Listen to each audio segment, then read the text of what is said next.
মুনুকন্দাই scooty অনা দিনাখনৰ ৰাতিৰ video' এইটো। ৰাতি খানাৰ মাংস ভাজিকণ মোকে বনাবলৈ ক'লে আৰু মই এয়া ভাজি বনাবলৈ লৈছোঁ। প্ৰথম তেলটো দিলোঁ আৰু তেলটো অলপ গৰম হোৱাৰ পিছতে পিঁয়াজখিনি দিলোঁ।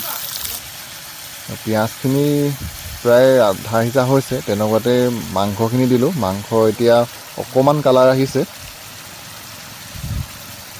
15-20 মিনিটমান সিজোৱাৰ পিছত মাংসত পানীটো দিলোঁ আৰু বেলেগ শাক বনোৱা নহয়, মাংসৰ লগতে খাব লাগিব, সেইকাৰণে অকণমান মাংসখিনি জোল কৰিছোঁ।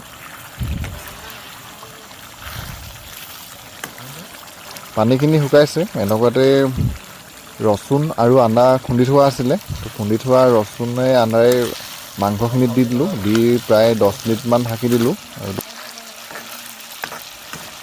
মাংসখিনি প্ৰায় খাব পৰা হৈছে আৰু জোলটো অকণমান শুকুৱাই দিলোঁ। জোলটো